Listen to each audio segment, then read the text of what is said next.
Hello, abundant artists. It's Jennifer Joy, and I've been coaching creatives for more than 20 years now. I'm here very early in the morning. Sun's not even up yet, see, because I've got a lot of errands to run today, and so I wanted to jump on early and get this Facebook Live up to help you move forward today in an area that you might be hesitating on, resisting, just not willing to take that next step, not feeling really willing.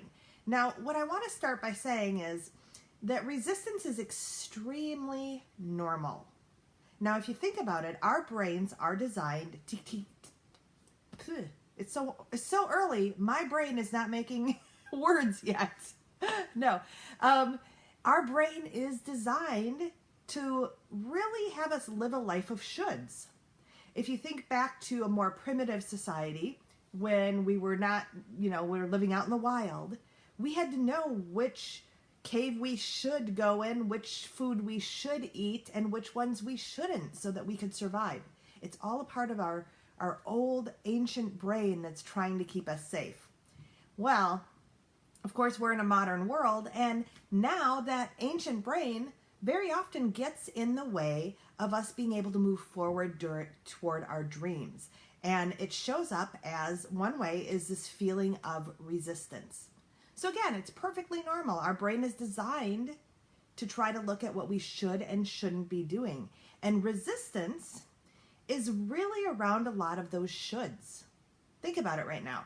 Something you are resisting. So let's say I'm resisting, this is one that I've been working on for the past 6 weeks or so, resisting my bookkeeping. This year, 2019, I really want to move forward and be up to date on my bookkeeping. So I'm doing bookkeeping tasks every day. It only takes 5 to 10 minutes if I keep up on it, which is a nice thing. But it's something that I've resisted for a long time. And the reason being, a big part of the reason, yes, it's not something I naturally love. It's not something that lights me up. That's okay. But a lot of the resistance comes from what I think it should look like or shouldn't look like. Oh my gosh, I should have my perfect files, my perfect accounting system. It should look like this. I should be able to do it like I'm a bookkeeper. I used to be a bookkeeper for a couple companies when I was younger. I should be able to make it look exactly like that. So a lot of our resistance comes from a should or shouldn't. I shouldn't be doing something. I shouldn't be working on other things when I've got a pile of bookkeeping there, right? So think about how our brain is designed to look at should and shouldn'ts. And it sets up that resistance automatically. So if you've seen my last video, or I think it was 2 videos ago, about struggle and releasing the energy of struggle, I encourage you to watch that. It's really about what happens in your physiology, that physical feeling that comes up with struggle, and releasing that, opening the window, letting out that energy. So let's say you've done that. Now, how do you move forward? How do you move past the resistance? How do you decide what to do?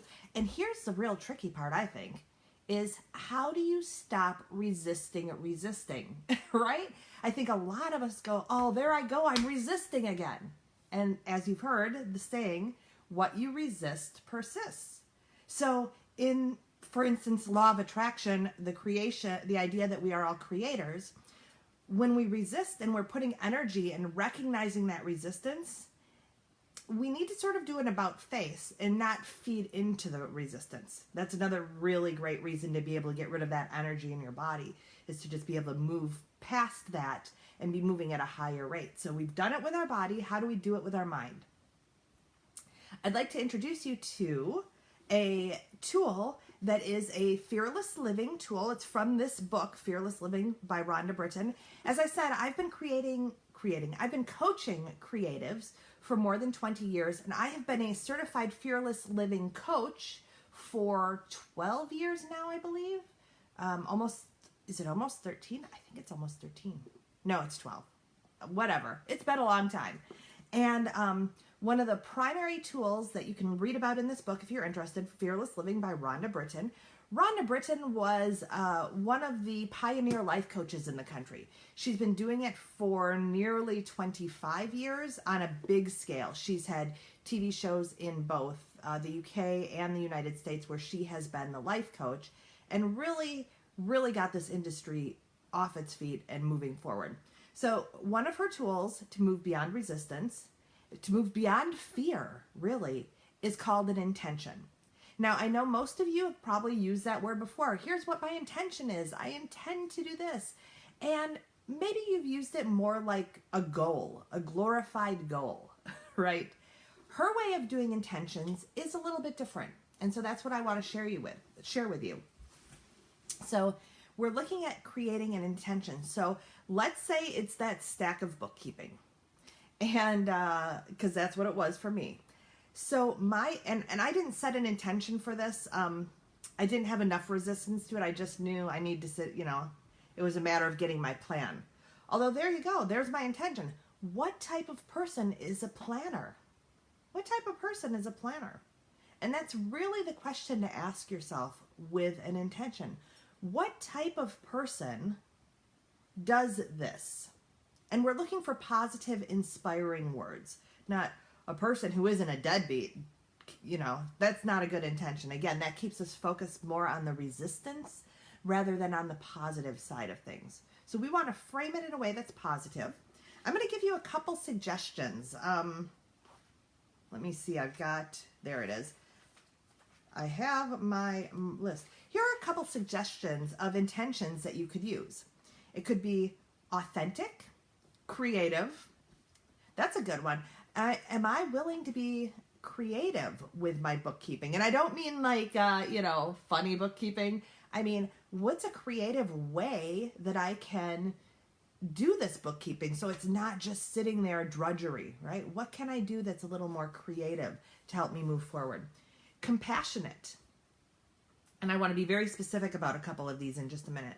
Compassionate, accountable, loving, beautiful, courageous, focused, generous, and trusting. So those are just some examples, but it could be anything. It could be anything. It could be, inspiration. How am I going to practice inspiration? Okay. So that's the other thing. Well, there are two key things to intentions. One is that we use the word practice because, again, what we resist persists. So if I say I'm going to be accountable, what happens when I'm not? Then I'm beating myself up and creating more fear, more shoulds, more resistance. Don't want to do that, right?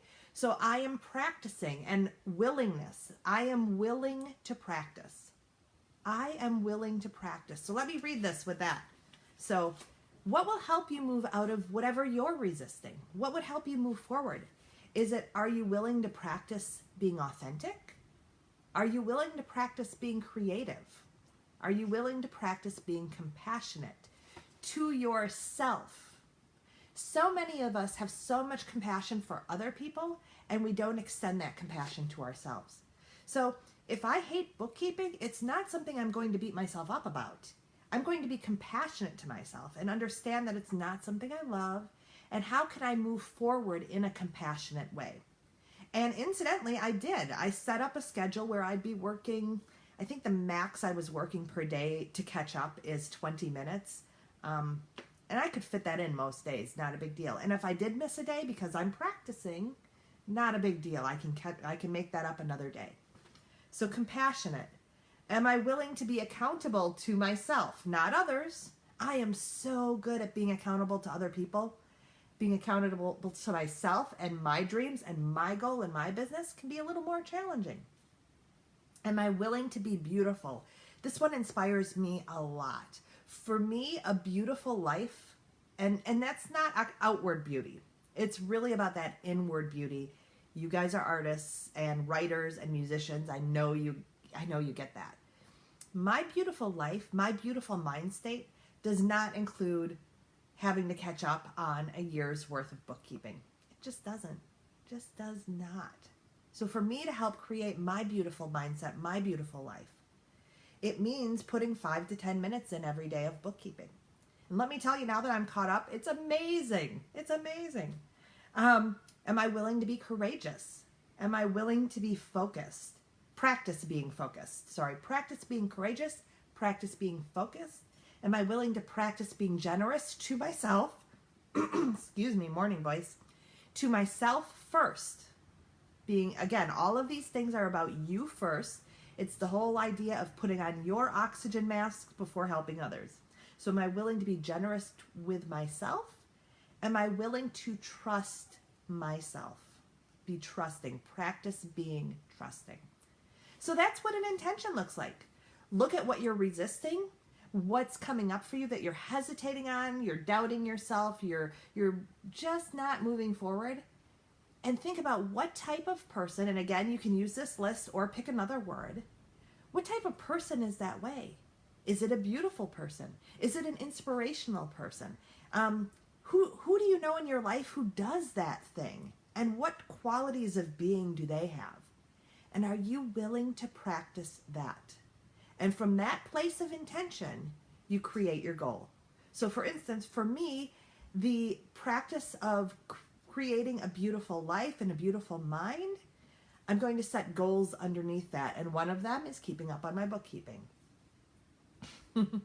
One of them might be redecorating my office, or at least cleaning my office. You do not want to see what's happening over here on the desk right now. So I hope that helps you. Again, a way to help you move out of that energy, open that window, like I mentioned in that video from last week. Let out that energy of struggle, and then choose an intention. Let that be your focus. Don't focus on what you're resisting. Focus on the intention. I am willing to practice blank. So I hope this has been of service to you. I hope you find this useful. And remember, nothing to beat yourself up over, because our brains are created to really categorize things into shoulds and shouldn'ts. And that really is what creates a lot of that resistance and doubt and hesitation. So I'm going to look at the sky's actually getting a little lighter. Ooh. I'm going to go ahead and finish getting ready this morning and head out and run a bunch of errands. I hope this has been of service to you. I hope you found it useful. I always love to hear your comments. So go ahead and put those in the comments, and I will respond when I get back from all my errands. And incidentally, if you know any other creativity person with a creative business, a creative entrepreneur, anyone else, maybe a coach even who does creativity, please invite them to this group. We're going to want them to fill out the questions so we know that they're really creative. We love to hear from them, and make sure they want to be in the group. We don't like to surprise people with, surprise, you're in a new group. So, but please share the group, and they can move through the process of coming in and joining and getting the support, because that's another key, is getting support. So getting the support not only from me, but from you members who offer such great support. So thank you, everyone. Have a beautiful day, and I can't wait to hear your comments. Bye-bye, everyone. Take care.